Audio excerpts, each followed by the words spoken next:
Hey everyone, welcome back to the channel. If you are an aspiring software engineer or you are a software engineer and who wants to learn system design, then you need to learn the core system design concept in a structured manner. Okay, so there are some must learn concepts that you need to learn, and along with that, there are some concepts which are some additional concepts, but still, if you it will be very good if you know before you plan for any system design interview or plan to be a good solution architect, right?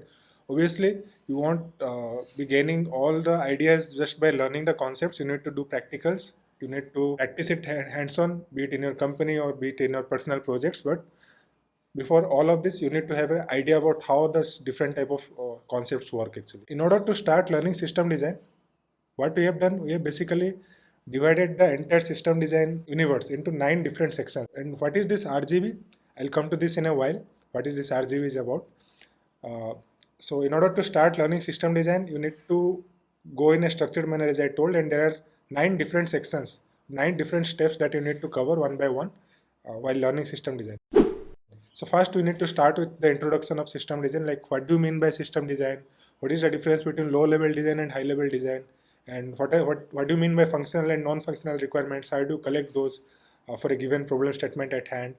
And what are these concepts? Scalability, reliability, availability, maintainability. What does they mean? What do they mean, and what do they mean in a real world application, right? So that's the first section. And in the second section, you need to grasp some fundamental distributed concepts like what is CAP theorem, what are the consistency model available, like what do you mean by strong, eventual, and casual consistency, etc. Then distributed system challenges like latency, failures, concurrency. How do we handle those, right, in application?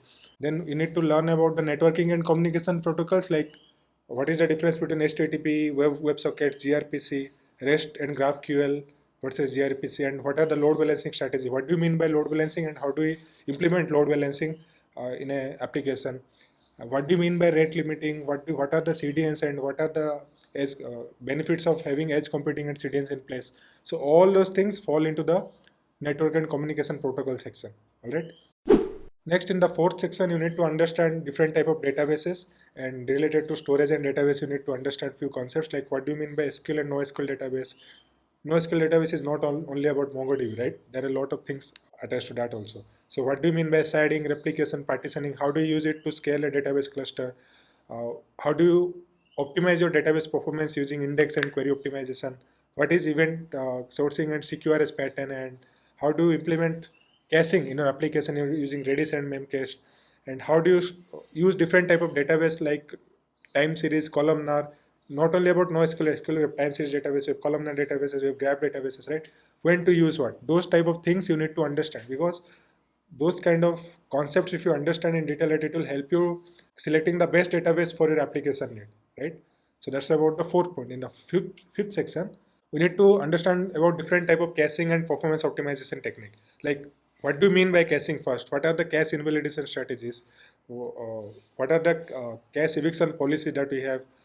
Like LRU, LFU, TTL based caching, how do you implement that? How do you implement distributed caching? How do you optimize the performance of application using different type of profiling and bottleneck analysis using maybe Google Chrome profiler, and lot of things are there actually, right? Next, in the next section, in the sixth section, we need to understand about different type of messaging and event-driven architecture. What do you mean by event-driven architecture? What are the different concept of message queues? What do you mean by event-driven architecture? What is a pub/sub model versus point-to-point messaging versus message queue? What is the difference? How webhooks work? How polling works? What do you need polling? What do you need webhooks? What is idempotency and exactly once processing? So these are some of the concepts that fall under this section, and you need to understand them as well, right? And in the next section, you need to understand how to design a scalable and reliable and resilient systems, right? Like there you have to understand what do you mean by horizontal and vertical scaling, how to scale systems, right? What do you mean by microservices architecture, and what is a monolithic architecture? When to use what? Whether you should always jump into microservices architecture? No. It depends when to go for microservices and when to rely on monolith. Okay. And how what is service discovery? How orchestration tool like Kubernetes and Docker work?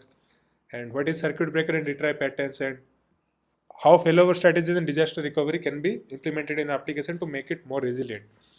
Next is about the system observability and monitoring. So this is the mostly overlooked concept that most of the developers and system architect overlook, but this is a very crucial part in finding out the bottlenecks and performance issues in your application. So you need to understand how to set up logging and monitoring and alerting tool using ELK, Prometheus and Grafana, etc.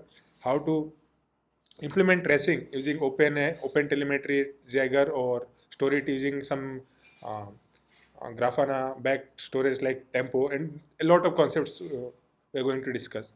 Then how to implement health checks, how to implement auto healing for your application, and what are SLOs, SLAs, SLIs, what are these concepts. We'll understand all these one by one. Okay. Ninth section and the final section is about implementing security and authentication. How do you use auth, when to use JWT, when to use SAML authentication, how to implement data encryption, how to implement TLS, uh, and how to protect your system from DDoS attacks, how to implement rate limiting for that, what is zero trust security model, how to design APIs in the most secure way possible, and all those things, right? So these are some of the core concepts that we need to understand when we are trying to solve any system design problem at hand, or when you're designing some system for our application or for the problem set that we have been given. So these are 9 sections that we are going to cover one by one, and this is the complete outline of what we are going to create in the upcoming weeks in our channel, and what you can actually expect from our channel, and how to prepare yourself for a system design interview in the best way possible, and equip yourself with all the concepts that you need. Okay, so that is our plan. Now, what is this RGB? So what I am planning to do, so I'm going to create a system design playlist, okay, in my YouTube channel. So if I go to my channel, I'll just show you. Yeah, this is the playlist that I'm going to create, which will be covering all those details in a well structured manner, in the most listed way possible. I'll explain with all my experience that I have and all my knowledge. And this will be your the go-to playlist to learn all the required basic concepts of your system design interview preparation. Okay, so there will be some extra concepts that I might add in a particular section. So these are the overall outline that I've given to you. How I'm planning to structure the videos in the section is that I'll definitely cover them in the section by section manner, and I'll order. You can always come back to this RGB system design playlist, and you'll find all the videos in the order manner, and you can start from the video number 1 and continue your learning journey. Okay, so each section I'll attach a color code to the video. Okay, so that if you have already completed, let's say 1 or 2 3 sections, you can directly jump to other sections. Or let's say you want to learn about storage and database design aspect of the system design concepts, right?